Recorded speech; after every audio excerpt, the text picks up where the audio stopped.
thank you everyone for coming today. Um, so we have Zarina Holmes here today, and she'll be doing a book reading about her two photo magazines, After the Rain. If you're at Zontiga, you can like have a look at them. We have the copies number 1 here and number 2. And Zarina has it over here. I think you can also order it if you would like from Zarina herself. And I'll just read a little bit about who Zarina Holmes is. I have a biography here. So Zarina Holmes is a creative director and founder of Blue Studio, an award-winning creative agency based in London, United Kingdom. She's also a photographer and educator who has led photography programs for organizations such as City Academy UK, Accuracy London, the British Council, and Warner Workshops. Her photography assignments covered fashion weeks in the UK, Uzbekistan, fashion e-commerce, travel publications, and corporate sector. Zarina graduated with an MA in design from Middlesex University, London, and a BA graphic designs from UITM Shah Alam. Her photography work, After the Rain, is a meditation on nature between her riverside home in London and seaside home near Pampur Island. The project informs her sustainable design effort at Blue Studio. So that's just a short introduction about who Zarina is, and I'll just pass it on to Zarina to speak more about herself and her project After the Rain. Thank you, Zarina, for joining us all the way from. So, thank you so much. Firstly, I would like to congratulate Zontiga and Photobook Club Kuala Lumpur and the rest of the team people who are supporting this event, because this is the first time I've participated in such event, and for me it's such a privilege to see so many talents, photobook, photographers working in this genre from London. From London, I'm seeing that, wow, I mean, this is something that I'm not familiar with. And I'm seeing that, the scene in Malaysia is pretty, pretty happening, pretty busy. We have a photo book scene here in London, and it's been going on for a long time. And you have the familiar faces and stuff like that. However, I find that it's incredible to actually discover other people's work through this event. So thank you very much. So today, I would like you, this is the last session of the day, I understand. So today, I just would like to take you to a journey through my book readings. I'm going to read 5 chapters from my photo magazine, and they're not long, and they are going to be, to be read in a leisurely manner, and they are meditation of thoughts through words and imagery. So I just would like you to relax and, and take a, nice, consistent deep breath and enjoy the journey together with me. So why I did After the Rain is because it's something that has been on my mind and on my hard drive for about 8 years. I've been taking pictures of nature without any aim or purpose, and especially Pangkor and the seaside, the Pangkor seaside, Lumut seaside in Perak, where my family is from. And in between that, when I'm in London, I'll be taking pictures of the riverside in London, because that's where we live, near the river here in Fulham. So I just didn't think about it, but I feel that there's always a connection between where I live now in London and Malaysia. For me, I'm never separated. We are always joined by water. We're always joined by the oceans. I don't see the ocean as a negative, as a space that separates us. I see water, ocean, the rain as an element that actually connects everyone. And in fact, the theory that we have 7 seas is just something in our minds. There's no 7 seas. There's only 1 sea on this planet. But we give them names and regions and locations, because we want to make things easier for navigation. But the reality is we are pretty much one planet.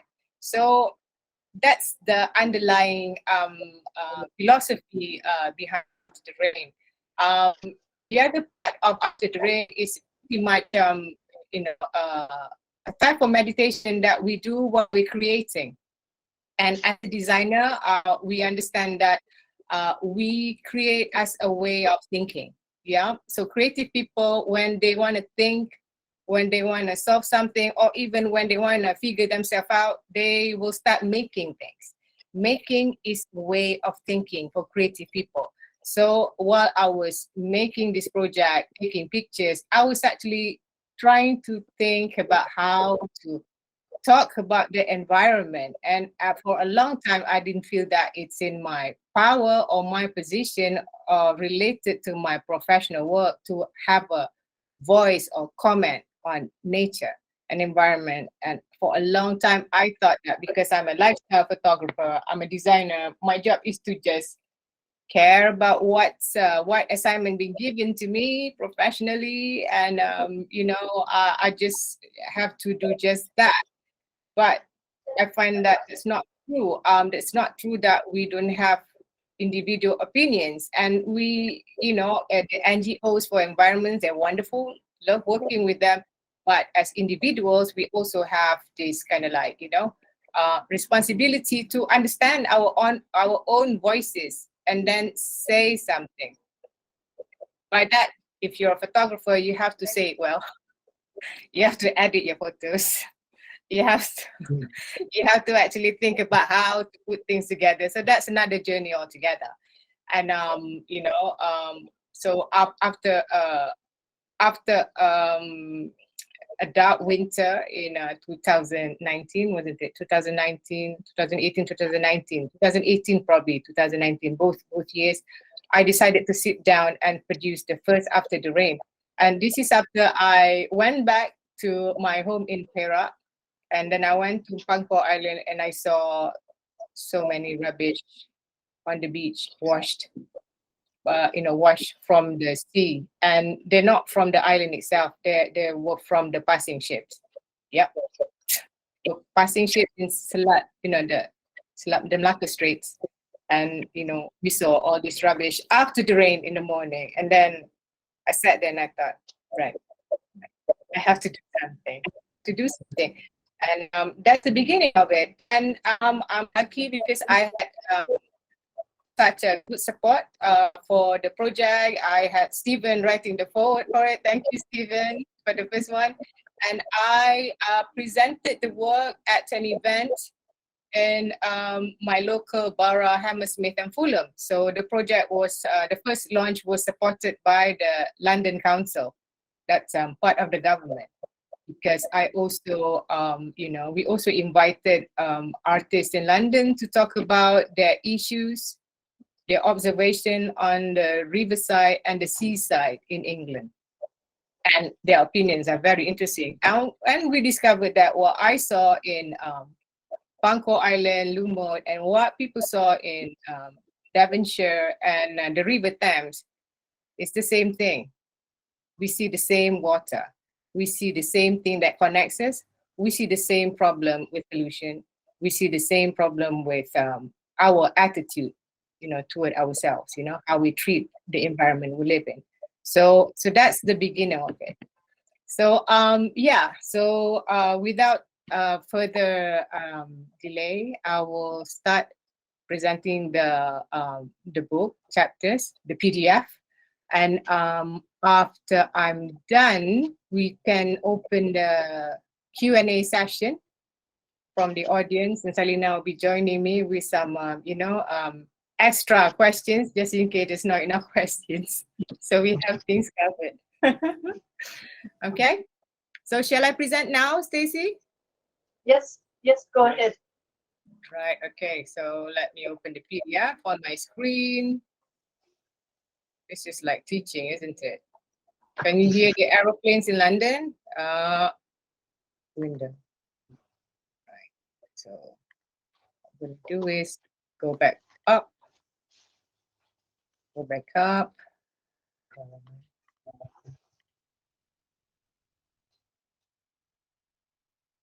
Can you see? Can you see the screen? Yes, coming through. Yes? Yes. Yes. Okay, all right then. So let us begin. I'm going to take you to a journey through photography and words. And I hope by the end of it, we will have some sort of peace and happiness. I can read that.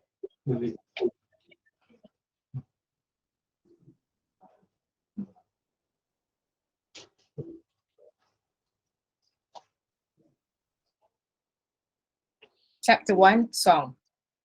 Pangko Island, Perak.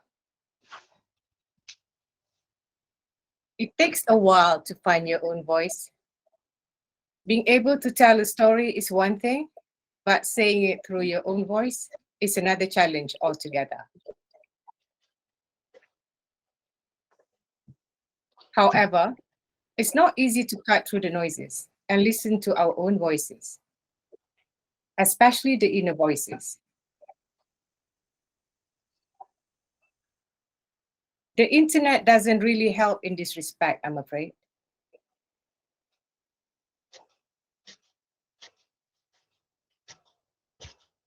I often find myself bombarded with too much information that doesn't help shape my own thoughts and voice in any way.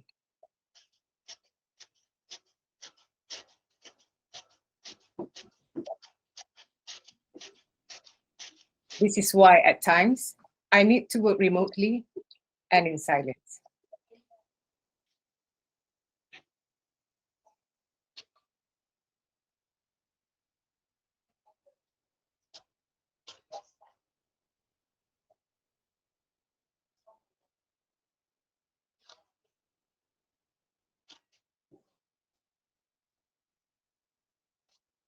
Storm, Pangko Island, Perak.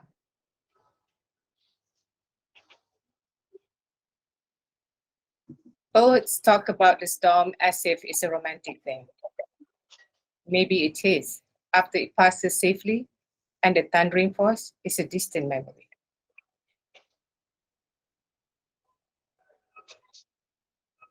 The storm brings out sad things we don't usually see in calmer days. For example, the plastic rubbish I found washed up on the beach the day after the storm. They ruined the perfect view.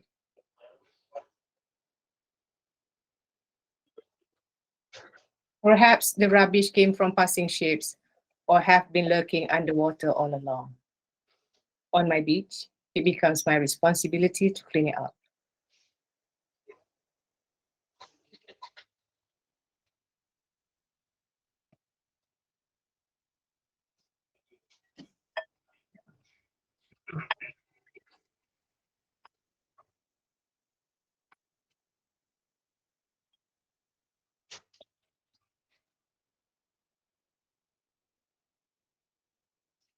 Broken, Pangko Island, Perak. Sometimes our broken time is the best thing that could happen to us. A branch that snapped off the mother tree, severed permanently and tossed into the sea.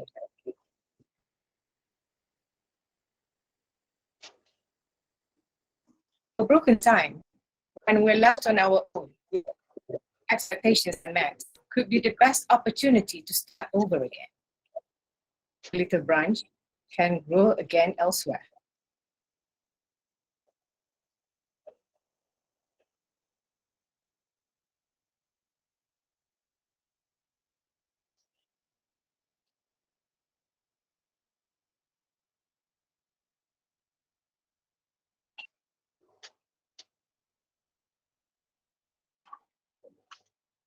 Autumn, London, England.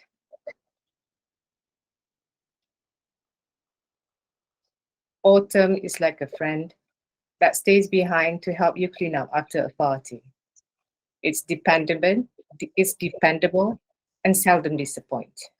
It promises rain and you get rain. It took me a long time to appreciate autumn.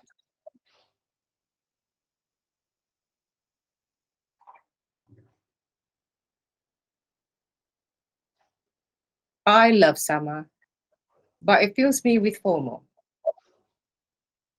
There was always the pressure to do something, even though at times I'd rather do nothing.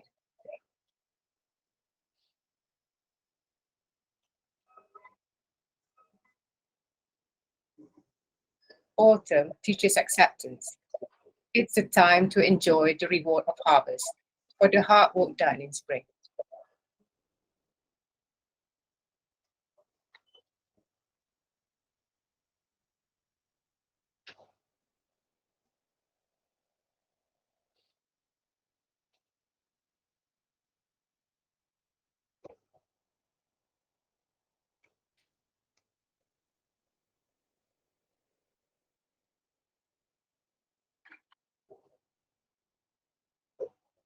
Transient. England and Perak.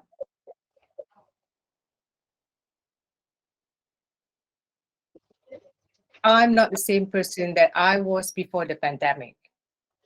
Much had happened during the short but intense 2 years. I've lost a lot. Opportunities and some people I love.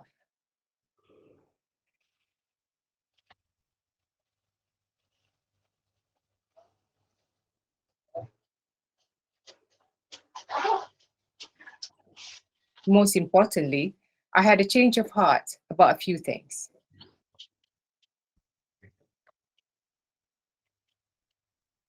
Firstly, I refuse to postpone my dream.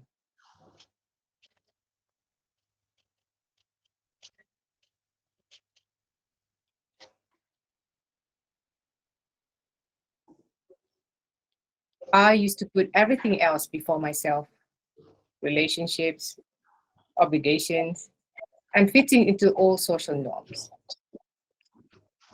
We put off necessary changes because we thought profit and progress should come before our well being.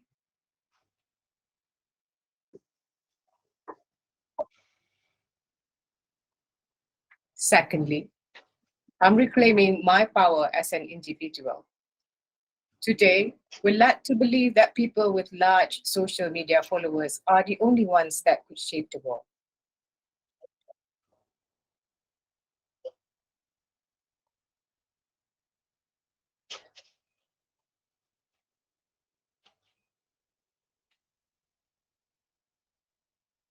It's more effective to take action within our capacity.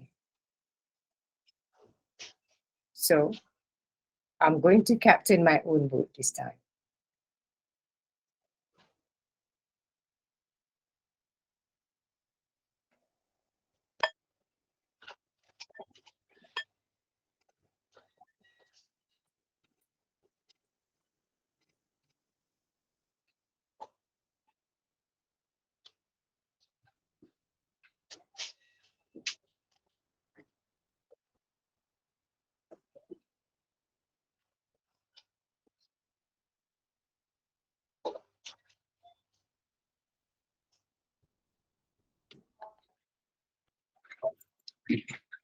So,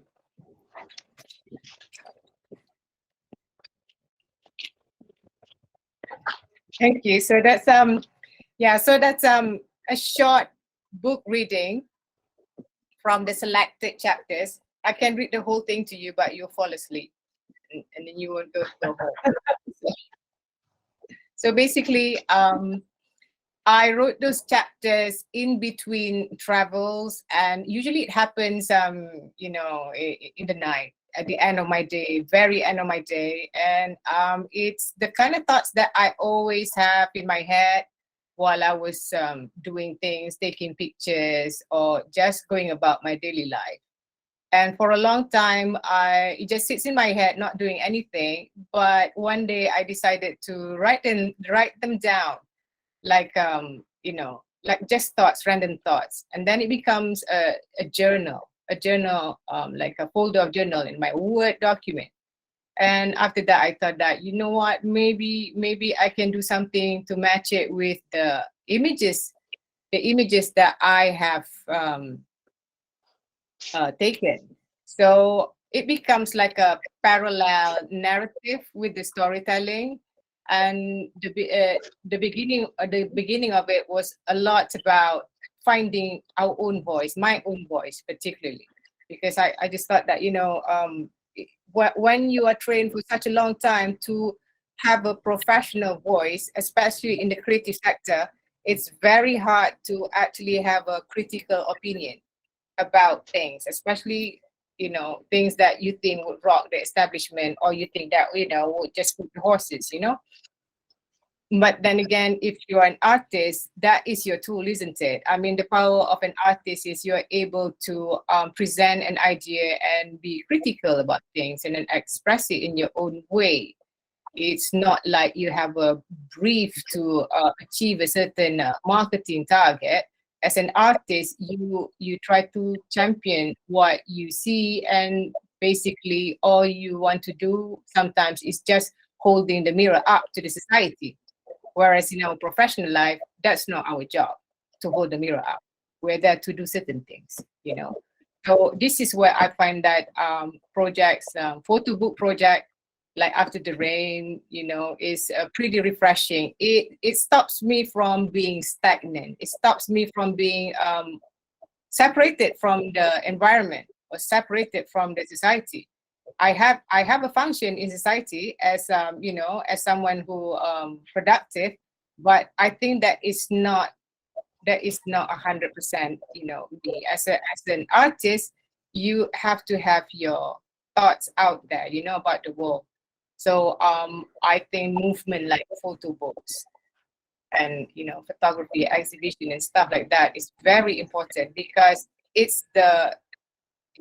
contains the voices of the nation, and it's very important. And I find that fascinating that, you know, the Malaysian Photobook Archive has started, because that is what we need as a nation. Like, you know, this event is related to the independent months, right? Independent months, and we have actually kind of like, you know, been independent 65 years. So that's quite a significant, like, mature voice. I think by that, if a nation reach 50 years onwards, they have a very strong identity and very strong voice about certain things. And of course, the voices will come from you guys, the photographers, right? The photo book makers. And those are the voices, you know, that we need to preserve. And After the Rain is just one of them. It's just one of them. I am someone who's a Malaysian, but I also live here in the UK. I find myself navigating the two countries, but I don't feel separated at all from any of these two homes that I have, because of the same observation I make on nature. I see the same thing in Malaysia as I see it here. I see nature. So that's the premise of my work. And welcome to people who just joined. You can catch up with my book reading, meditative book reading later on, and via video. And yes, so I would like to open the floor now for questions, if anyone have any regarding this you know, this work. Hi, Nadira. Hi. Okay, first of all, thank you so much for sharing. I really enjoyed the last chapter, Transient, because I felt like I could relate. Like I wrote down, I refuse to postpone my dream. And, you know, I think that's one of the revelations that I've gotten as well after, you know, the pandemic. So I think it was really nice to see like personal insight from an artist or from a photographer when they add it into their book. It's kind of like a window into their life. And then it's always special if you can resonate with it. And I also really liked how you say that we're always joined by water, you know, and I agree with that.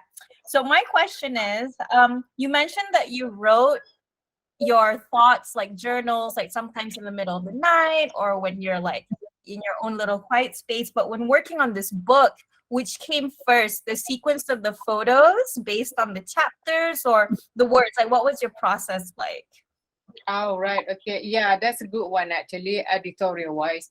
Um, the photos I usually took without, I mean, before, after the rain started, with any aim and purpose. Oh, it looks good. You know, that looks good. And it's just, it's kind of naive, at least kind of refreshing because it's not in the constraint of what I have to do professionally at work. Like I don't have to photograph lifestyle. I don't have to do it like this. I don't have to be a travel publisher. You know, I'm just taking pictures, and that's my subconscious. I was just following my subconscious, and this is why I said that there's a parallel with meditation. It's a lot to do with our subconscious. You know, when you have that decisive moment, right? The subconscious. So how it starts is I will write something. I will just write randomly what I think, and then I have about 50, files or something like that. And then I will go back again and then see the pattern, see the flow, what actually makes sense as a group of 10, what makes sense as a group of 20, and what I feel strongly about. Usually the indication of something is going to work is you feel quite strongly about it. It could be wrong, but that's a good start, that's a good start. And after that, you write. I don't publish immediately. I would just have a walk. I think about it. I could think about it about for months, but I could think about it in a few days. But I write and then I edit, I re-edit. I try to check the facts out there. Because if you go on my website, I will try to link the events that happens during the time I am writing those thoughts. So people know the background behind my thoughts. And then after that, I'll just create a series based on my words. So I start with words first. I'm that kind of person. Some people start with visuals first. So that's their process. But my starting point is always my words and my writings, And after that, I will try to find images that matches or resonate with that theme. I would try to match it. A lot of them just rubbish. They don't make sense at all. Good pictures. Some of them, a lot of them are like just fun, but something that resonates. That's the hardest bit. That's the hardest bit, that you have to behave like photo editor in a sense of your own work, which is terrible because how can you ever be objective for your own work? So trying to find the images that goes with it, and trying to also protect the fact that this is not a travel or lifestyle publication. This is something that is, meditative, something that's supposed to resonate. So it starts from that. Basically, have your camera everywhere, like you do. Have your camera everywhere, just in case. Yeah. Thank you for that question. Good question. Moon. Hello. Hello. Sorry if I'm coughing. Okay. So what do you expect of the outcome of the book? Outcome of the book. Oh, wow. Yes. That is so good, actually. Very, very good question. Outcome of the book. Well, if it's marketing outcome, I'd rather not talk about it. yeah. That's, that's her job. I mean, this is it. As you make a photo book because you like doing it, and it's such a beautiful work of art. But when you get caught up with the marketing thing, sometimes it becomes not about the book. So I try to kind of like, I want to protect myself from this decision making, because that would just pollute my art. It's important though. It is very important because, Zontiga, this more than anyone else, right? You have to be a business, but at the same time, you have to be an artist. So I'm like, Yeah. So there's when it comes to KPI anyway, the notion of KPI is changing across organizations and companies. Like, you do actually can think about what's the impact of footprints in terms of revenues, but then again, the new KPI is what is the social outcome. So we're thinking about, like you said your question is outcome, right? Is it social outcome? Is it financial outcome? What is it? You know what I mean? So, like basically Zarina already said, right? It starts with like changing yourself first. So basically, immediate outcome, we hope that it will be that first change that ourselves will reflect, and then that can influence people. yeah. So yeah, basically, one of the main outcomes that I wish at the moment is to spread awareness, and also I would like to make nature kind of like a mainstream subject. A mainstream subject. You know, we have a lot of wonderful topics out there. They're so cool. They're so cool.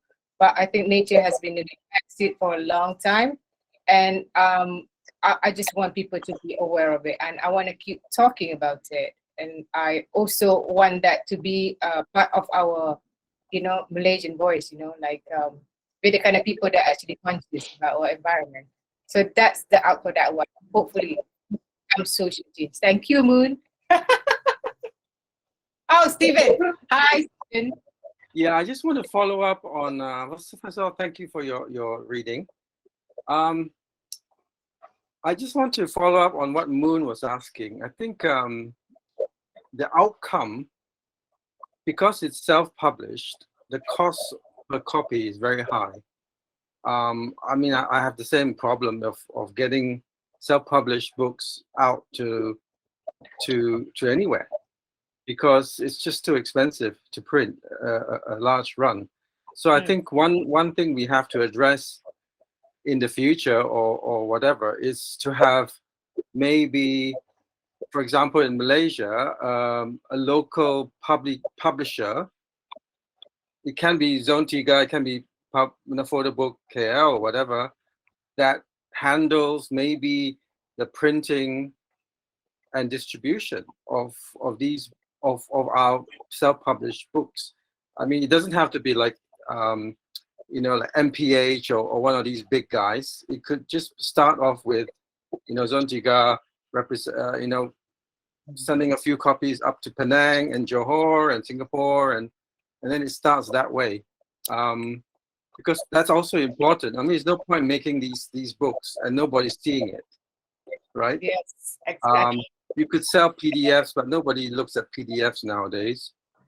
So maybe, you know, at Exposure Plus Photo next year or something, we have a stack of self-published books that we can, you know, people will come and if you want to sell, you sell. Or, I mean, it's not going to make money, but it will help distribute the ideas.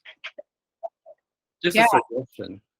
Yeah, I think that's kind of pretty important actually.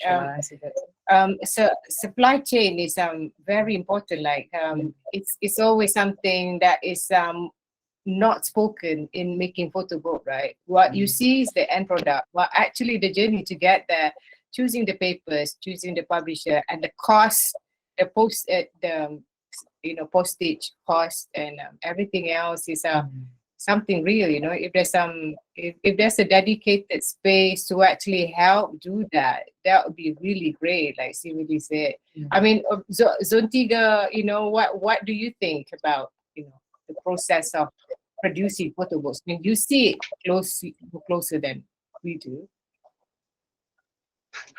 Was that a question? Yeah. Oh, yeah. Question to Zontiga. Like, you know, how do you? Well, for us, this is just the starting point. You know, we're just starting to get ourselves warm up and understand the industry, understand the challenges.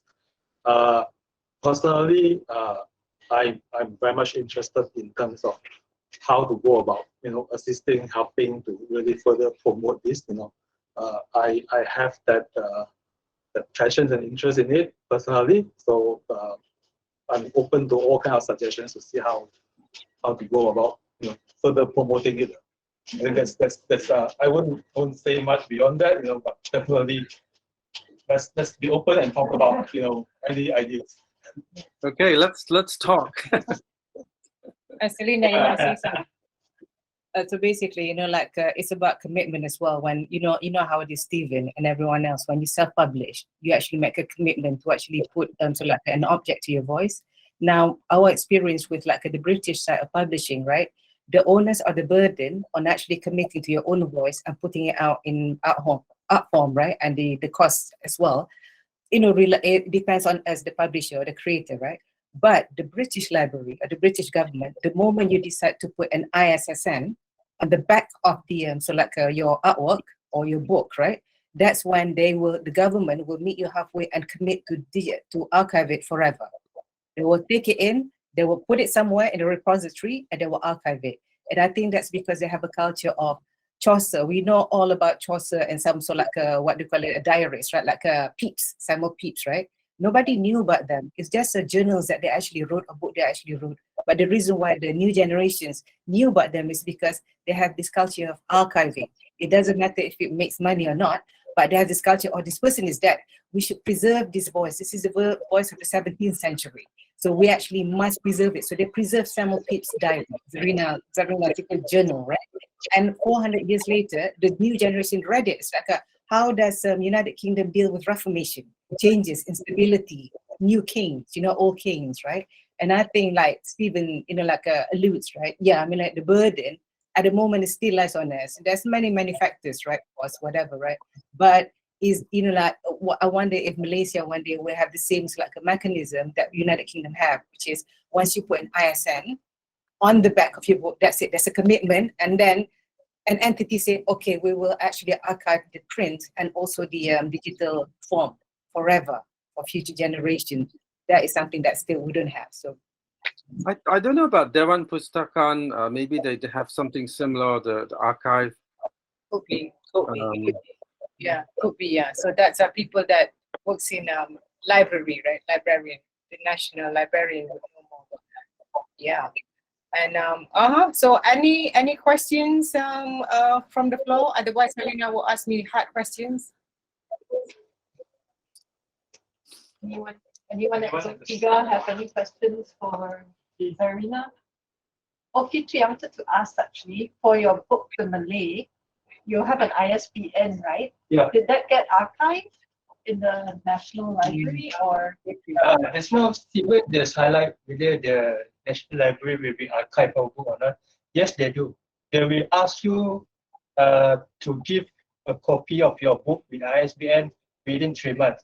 If you cannot, if you don't send to them within 3 months, you will get sued. Yeah. So that they have the same process as the UK. They have the same process. Yeah. We ask every year to submit something to the British Library. So yeah, so they do have. So maybe that's the key to either put ISBN or ISSN. more education. Yeah. Yeah. So it becomes like a formal kind of like reference point for the nation. I see. Okay. Brilliant. Yeah. And more questions? More questions. Otherwise, I'm gonna start asking. Uh-huh. Okay, right then. One hard question coming out, Oh, Zarina. Okay. okay. First and foremost, right? Those animals, like people ask me, so I ask you, right? Right. Why sparrow and then why frogs? Okay. So I don't know for the front cover choices, why the frogs and why the sparrow? Oh, wow. Okay. So yeah, again, this is subconscious. And the first one, because I think that's the best picture for the front cover. No, not really. It's about the theme of the first one is voice, right? Finding your own voice. So there's this saying in Malaysia. Enggang sama enggang biar pipit sama pipit. You know what that means? Yeah. Hornbills fly with hornbills, and a sparrow only stick with sparrows. Yeah. So hornbills fly with hornbills, and then sparrows only stick with sparrows, right? So Isn't that the same thing as birds of a feather flock yes, together? exactly. Yes, thank you, Stephen. It's about class. Yeah. So that kind of like sayings alludes to like I don't know, tribes, class, or whatever, and in this context, the pipit is always kind of like the underdog, right? I mean, pipit mati tersepit, there's one song. So funny. And I'm like, come on, give the sparrow a break, give it like a victorious whatever, I mean, maybe maybe we will wait for a while for National Geographic to put sparrow on the front cover, but I will do it. Right? It was stealing my food. And basically, I put seemingly ordinary animals, creatures on the front covers, not exotic, beautiful like giraffe or tigers, right? Because I don't see them. But what I see every day when I'm back in Perak is these guys, the ordinaries, you know. And we spoken, me and Moon saw latest work the other day, and how saw latest actually see, you know, his philosophy is the ordinary is extraordinary. He said that, Sam, I'm paraphrasing here, the job of the photographer is to bring out the magic, yeah, from the ordinary. So for me, it's like when I see things like this, wow, this is like you know, a magical world of little things, you know. And for me, what we see in everyday life is extraordinary. We just take things for granted. And for example, the second one are the frogs. I love the frogs. They're actually frogs, and at the back of my mom's you know, house, and they were sheltering from the storm. They're a couple, yeah. So if you look up the bullfrogs, Malaysian bullfrog, they're actually partners for life. You know, they're like amazing. They're like partners for life, you know, and they're so incredible. They're together. They absolutely hated me when I took this picture, right? But you know, I just, you know, took the pictures. And they're also, the frogs are also one of the most endangered species at the moment because of climate change, right? So hands up, and any of you that have during your childhood, you've seen tadpoles in puddles. Who's seen tadpoles in drains and puddles? Right, lucky you. Yes, Stephen, you've seen. Plenty. Yes, this is five-star, right? How many kids nowadays you think that don't see that anymore? It's becoming like that, you know. That is the ordinary from our childhood, ordinary scene from our childhood that is disappearing. So I don't know whether I'm going to stay on this theme forever. I'm probably going to change because you know, I don't like to look the same all the time. But you know, that is my ongoing theme at the moment, the ordinaries. And I'm even also mentioning that, yeah, I do look at daily stuff, ordinary stuff, like you know, my backyard and stuff like that. And why don't I take pictures of something more exotic, stuff like that? And I think other photographers have done amazing job at that. At actually, you know, capturing spectacular view. And I'm like, wow, you're brilliant, you know. But I want to look at my life now. I've been using my eyes and my voice to look at to look for other people's or my clients, you know, like objectives. Now it's time for me to look at my own life, you know, what I have. So yeah, does that answer your question? Yeah. Any question? Any more question? Yeah. Otherwise, I'll ask another hard question. Yeah. So yeah. Okay. I have question. I mean, Yeah. like, thank you for sharing. I mean, like, it's amazing to see some work appear from Panko. Thank you. I never seen any photograph from Panko before, so thank you for doing this. And if you don't mind sharing, what is your current project and your future project you are planning to? I mean, is it still documenting Panko or continuing whatever you have? Thank you for that question. Yeah.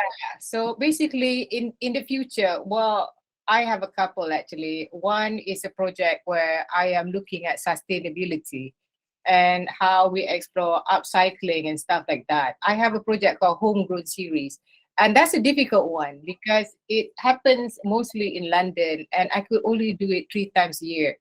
And so basically, what I did was I would photograph the plants in my garden during spring and summer. It's Homegrown Series, and then I will arrange them in like upcycle bottles or whatever. But basically, I just want to explore how we live together on top of our rubbish, but at the same time trying to thrive on our rubbish as well, you know. So that's in a pipeline, and there's going to be a lot of editing, and that's just something that is ongoing. It's on my Instagram. And this year is a particularly bad year for that project. Not bad, but it's different because you heard about the heat wave we have in Europe, and so yeah, so the flowers are looking really sad. And sad, but then that's part. I suppose that's part of my observation on sustainability. It's looking at that difficult aspect of our environment, and another project, I don't know. I mean, it just happens when it happens. I have a bunch of pictures, and suddenly it becomes a book. It's always like that. So yeah. So that's it really. So I hope to produce more of these sort of things. I just need to figure out how to make them accessible to the public. That's all. Thank you, Faisal. So any question before we ask another question? Okay, basically, right, you mentioned about seasons. Oh, sorry, anyone?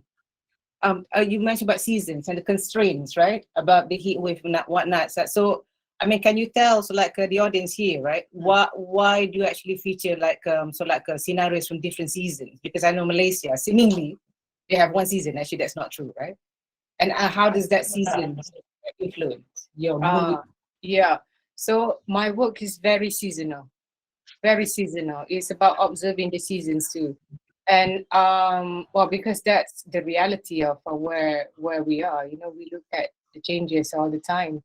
And but it gives a rhythm to the images, because when season changes, for example, winter is very difficult for me to photograph because it's very sparse, a lot of negative space, and I have a phobia of negative space, so it's quite challenging, but it's a good project. And then you got spring. Spring is lovely. Of course, spring, is going to be easy to photograph because of the flowers coming out everywhere, and that's where the most photographic, opportunity happens. And then you have summer that has got slightly warmer tones, and autumn when everything becomes brown, go. And I find the seasons quite poetic in the sense that we tie seasons to stages of our life. For example, in autumn piece that I read just now, transient. Yeah, so transient and autumn, right? So that actually happens a lot in London, and autumn is actually a reflection of my age. I'm entering middle age, and I'm like in my autumn, in my autumn. I know late summer, argue. Yeah. So so I wrote that autumn is about acceptance, and and I come to appreciate that it's actually a wonderful season. It's a wonderful season. It's not too hot, it's not noisy, and I just hear myself a lot more. And when I wrote the piece about autumn, and I tried to match the photographs, where I looked through the library archive that I have, and I found a few on ginkgo leaves. Yeah, yes. ginkgo leaves. Ginkgo tree. They're not there.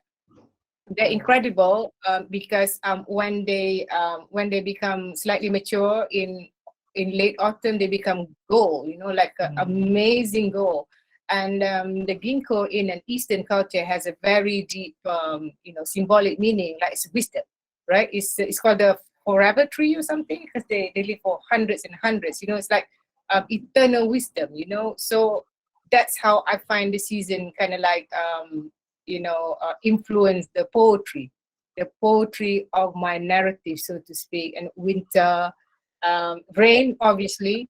People ask me a lot, why rain? And well, it rains all the time in London. Well, not this year.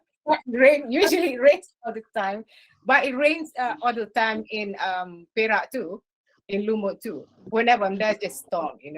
So that's the reality of my life. I think the way I see it, right? If you look at Zarina's work, what Zarina doesn't tell you is that she reads poetry a lot, and like the one we were doing, number 2, right? I think we thought a lot about Robert Frost. Nothing gold can stay. Nature's first greenest gold, her heart is you to hold. Early leaves a flower, only so now. So it's like, and also it's a reflection of COVID-19, right? Nothing gold can stay. Things are golden to us, our family, friends, right? They're like, so basically that's why I think the mood, and then I know that you like to read that. Who's that Spanish poet? Neruda. Pablo Neruda, yeah. So yeah, my main reference points for writing, a lot of them come from poetry, because I think poets has got a very visual way of saying things. They talk through symbols, right? And their symbols are words, but their words are very visual. So I think one of the best ways to do this type of work journaling or whatever is to look at poetry. Look at poetry. So yeah, and poets almost always will put nature in their work. They will almost always refer to nature in their work, you know. So that's a very good reference point. It's just that, yeah, so when you get into the similar thoughts of poetry, then you start to try to match the images that comes with it. I mean, that's my method. Yeah. And does anyone want to share how you go about starting your photo book? Because there's so many ways to start it. I mean, Fitri, how did you go about starting yours?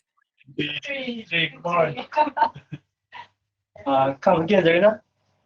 How do you start making your photo book? You know, Oh, it's a long story actually. make it short. Actually, I never thought to make photo book, but I have, I'm considering doing photo book after I have exhibition, and then while exhibition, I think that actually I can reach more audience with book, because Malaysian, I would say Malaysian, not majority of Malaysian not exhibition or gallery goer, and so the other way to reach them by publish a photo book. So after that, the opportunity came. That's how it happened. Jeff reached me, and then it happened like that. And now, Stephen, you've made quite a few, right? And so how do you start? Like, how do you start? You have a bunch of great photos, and then you think that, oh, that's better. Yeah, I mean, I will go more into it at my talk, but my first book was The Outside Looking In, and that was towards the year 2000. So it was quite by chance, really, because before that I've been going back home and shooting, like most people do, in Chinatown, sort of black and white, all inspired by Bresson and all that sort of stuff that we all go through. It's like a passing of age. All photographers do that. And then I have a whole load of collection of black and white images from KL. And then it was coming up towards 20,000, the year 2000. So I thought, well, it's a good milestone. Again, like what we did in KL 2020. It was KL 2000. It was the turn of the millennium. And I just got together with a poet, actually. Now you come back to talking about poems. And we worked together with images and fresh new writings, and then put the book together. The title was obvious. It was like, for me, it was an outsider coming back, looking back into Malaysian life. And the second stage was the harder one, trying to get sponsorship. But that's another story. Yeah. It's about anything, really. I think anything you feel strongly about, you put your mind to it, and then you sort of work on it. Yeah. So it's kind of like organically come together. Yeah. You don't suddenly one day you wake up and say, okay, I'm going to do a book on this subject or that subject. It doesn't work that way. And maybe to some people they do, but generally it's a long process. Yeah, it does actually. It does, yeah. There's no shortcut to it, I find. There's no shortcut to producing photo book. You just have to go through the whole process. Yeah. So and okay, we have another 5 minutes more or less. It's kind of nice and sunny in London at the moment. My goodness. Yeah. It's kind of, how is it in Weybridge? It's lovely, right? The weather's Yeah. nice here. Yes, And- the same weather. Yeah. And I would just anyone from Zontiga want to say anything? Yeah. Want to say anything? You know. I just want to say it's after the rain here in Ampang, and so it's quite nice to listen to you talk literally after the rain here. Thank Likewise you. here on Paramount. It was raining earlier, but now it's already stopped. Oh, that's lovely. You guys are becoming very British talking about the weather. I know. So, yeah, we are. You Yeah. can see the light at the back. It's sunny out here in KL, Bukit Bintang. Oh wow. Okay. Yeah, Yeah. so that's the light. It's like, moon, go out. Wait. Always sparkly and shining. Yeah. So so I feel grateful that I'm given the opportunity to present my work and get to know people from the photobook community in Malaysia, and I feel privileged to be part of the photobook archive. And I hope more and more photographers will add into that wonderful project. Yes, Stephen?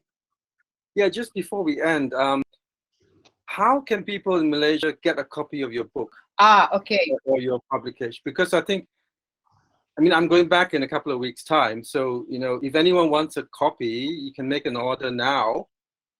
Yeah. Or we can think of another way to, get a few copies out there. I think it's important. Yeah, so basically, it's available via blurb that is very expensive at the moment, postage-wise, because it's based in the EU, right?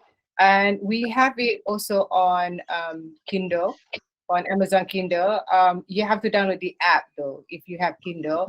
We don't do PDF yet, and we're going to have to send out printed copies to be placed in shops and stuff like that. So we're in the middle of doing that. So so that's the next step basically, and have some here as well in the UK. So maybe, Stacy, if you want to, just do a round of just getting an idea of, anyone wants a copy, you can place an order. I don't know. I mean, is there still time for an order? Later. Just let me know. Email. Yeah. Just let me know, and then I'll let you know. If people are interested and stuff like that, and then I'll get them shipped out there. Yeah. Thank you, Stephen. Well, I'm going back in 10 days, so like, if I don't know if you can order a few copies in time, but. Thank you so much. Thank you so much for that. Thank you so much for thinking about that. Yes. So so that's the next step, and that's it. That's us. And selamat Hari Malaysia in advance. Thank you, Zarina, for joining us here.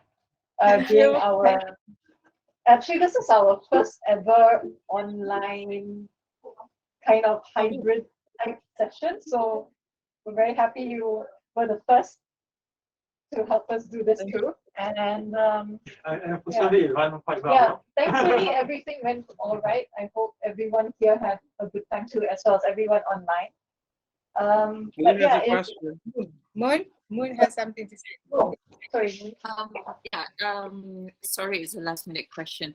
When you said about poets, so what poetry would you recommend for people who wants to create a hybrid between a photo book and poetry? Wow. Songs first. Oh wow, the easiest entry point of poetry, songs, right? Song lyrics, songs, definitely. Rap. Yeah, rap. Are you into rap? I'm into rap. It's poetry versus. So that's poetry, rap, rhythm, and poetry, rap. So songs an entry point, and after that you can go into the classics. I'm going to post about it on my Instagram page, poets that I follow. And Good question, thank you. Yeah, good questions. And and if you get on their works and then get kind of like imagine the visuals to match their work. That would be great. That would be great. Yeah. My favorite is Pablo Neruda, Chilean, Argentinian. Pablo Neruda. So it's there on Instagram. And Robert Frost. Quite a few actually. Robert Frost and Shakespeare. Shakespeare is wonderful. Yeah. Sylvia Plath. Sylvia Plath. Sylvia Plath. There's quite a few actually. And who's that? Duffy. Carol Ann Duffy. Carol Ann Duffy. It's quite a lot of British ones as well. American poets. They're brilliant. American Have poets. a way with a what's a rhythm, Yeah, right? yeah. Whatever. They're American really good at it. poets are brilliant. So check them out. And even people from outside this Western culture, Eastern, from Haiku is brilliant. Haiku, Chinese poetry. Yeah, Levi. Yeah. Levi, who's that guy? Yeah. Ancient Chinese poet, Yeah. whatever. So Korean poetry or what have you, like Central Asia, Rumi, Central Asia, Persian. So there's many starting for poetry is like amazing for photographers. Yep. Okay. All right then. So thank you so much. And thank you so much, everyone. I hope you will have a wonderful celebration and hope to see you in Malaysia or whatever. If like you or when you come back here, we hope to welcome you at Zontiga. Oh, that would be lovely. That would be lovely. I was speaking to you about the magazines or whatever. Yes, Yeah, thank you so much. Thank you.